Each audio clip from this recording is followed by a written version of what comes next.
And go back in the archives, of course, and listen to that episode, previous episodes as well. Bo Bichette, who right now leads all of Major League Baseball in hits. I think he's still the hits leader. At least he's in the top 5 in all of Major League Baseball. He's probably their best hitter, the Blue Jays' best hitter right now in their lineup with the struggles of Vladimir Guerrero Jr. and others.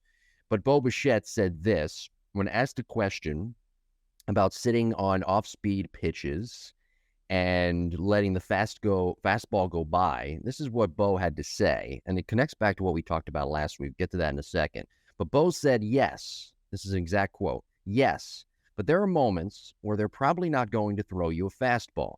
I think you have to be okay with letting the fastball go by sometimes. Again, that tells you all you need to know about major league hitters, Cassie, about their approaches. And it all stems back to that magical word that we talked about so much in previous episodes and really discussed it last week. You have to have an approach. And if your approach is foolproof and it's solid, you won't be afraid. Everything Bo just said right here, you won't be afraid to let that fastball go by right down the middle because you know you can still do damage on that next pitch if you have the correct approach and you're guessing correctly.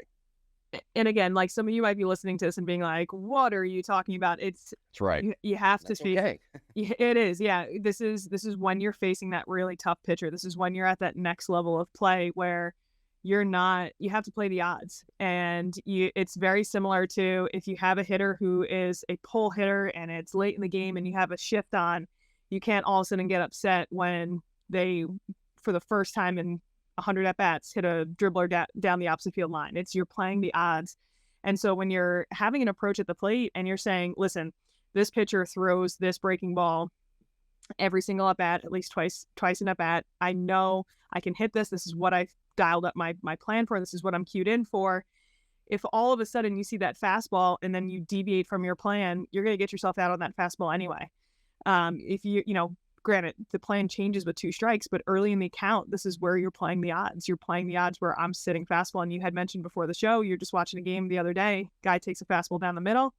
Maybe, who knows, an announcer, maybe someone has something to say about it, whatever it may be. Next ball is a breaking ball that he crushes because that's what his approach was. That's what he was sitting on. So it is just, that just goes to show, listen, the approach matters. It's always going to matter. And you do have to be okay, as hard as it may be to rewire some of the thought process, letting some of those quote unquote perfect pitches go by.